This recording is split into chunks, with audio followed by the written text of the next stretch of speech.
भारत किस्से कहानियों का देश, और आ गया हूं मैं एक और किस्सा लेकर। क्या आपने कभी ऐसा सोचा है कि कॉलेज के कोर्सेज चेंज कराने के लिए या एग्जाम्स को पोस्टपोन कराने के लिए भी हाईजैक हो सकता है? नहीं ना?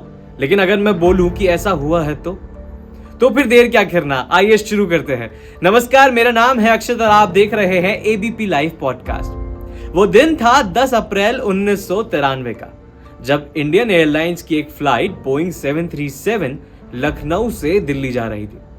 प्लेन ने लखनऊ से उड़ान भरी और उड़ान भरने के कुछ देर बाद उस फ्लाइट को 4 स्टूडेंट्स ने हाईजैक कर लिया और डिमांड करी कि इस प्लेन को वापस लखनऊ ले चलो। वो चारों लड़के लखनऊ के गवर्नमेंट आर्ट्स कॉलेज से थे। हाईजैकर्स ने कहा कि उनके पास एक्सप्लोसिव है। असल में चारों स्टूडेंट्स के पास एक बोतल थी जिसे उन्होंने विस्फोटक होने का दावा किया।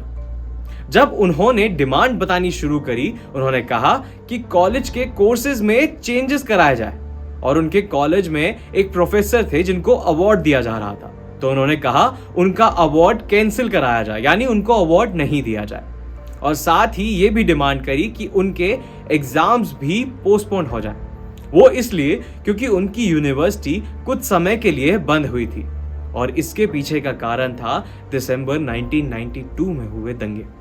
अब जैसा कि आपको याद होगा कि 1992 में बाबरी मस्जिद को गिराया गया था, जिसके चलते काफी हिंदू मुस्लिम दंगे हुए थे, जिसके कारण बहुत से ऑफिसेस, स्कूल, कॉलेजेस बंद हुए थे। खैर, अब हाईजैक की तरफ आते हैं। ये डिमांड्स तो थी ही, साथ ही एक स्टूडेंट ने 10 मिनट तक अपनी शिकायतें सुनाई और कहा कि अगर उन्हें उत्तर प्रदेश के गवर्नर सत्यनारायण रेड्डी से नहीं मिलने दिया गया तो वो प्लेन को बम से उड़ा देंगे। उस प्लेन में लगभग 51 से 53 पैसेंजर्स थे। उन्हीं में से एक पैसेंजर के अनुसार ये सब कुछ एक मजाक की तरह हो रहा था। पैसेंजर्स ने उन हाईजैकर्स को ज्यादा सीरियसली लिया ही नहीं, उन पर ध्यान ही नहीं दिया, और वो लोग अपना काम करते रहे। और ये कहा था टॉम सीगेव ने, जो कि उस प्लेन में पैसेंजर्स में से एक थे। टॉम सीगेव एक इजरायली हिस्टोरियन है, ऑथर है और जर्नलिस्ट है। प्लेन कुछ देर तक आसमान में चक्कर काटता रहा और तब तक नेगोशिएशंस चलती रही अथॉरिटीज से कंट्रोल टावर के थ्रू। प्लेन वापस लैंड हुआ और लैंड होते ही पैसेंजर्स ने काबू पा लिया हाईजैकर्स पर, और ऐसे सिचुएशन काबू में आई।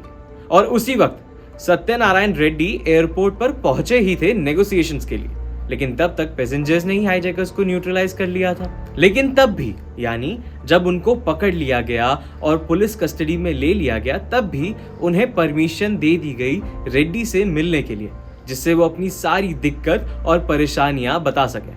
और जैसा कि उन्होंने कहा था कि उनके पास बम है, तो जब वो पकड़े गए तब पता लगा कि उस बोतल में एक लिक्विड था, और वो लिक्विड एक जलने वाला लिक्विड था जो एक छोटी आग लगा सकता था।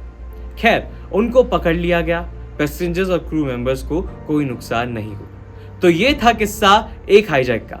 अगर आपको भी जानना हो ऐसे ही किसी हाईजैक के बारे में तो हमें कमेंट्स में जरूर बताएं। वीडियो अच्छी लगी हो तो वीडियो को लाइक करें, शेयर करें और सब्सक्राइब करें एबीपी लाइव पॉडकास्ट को।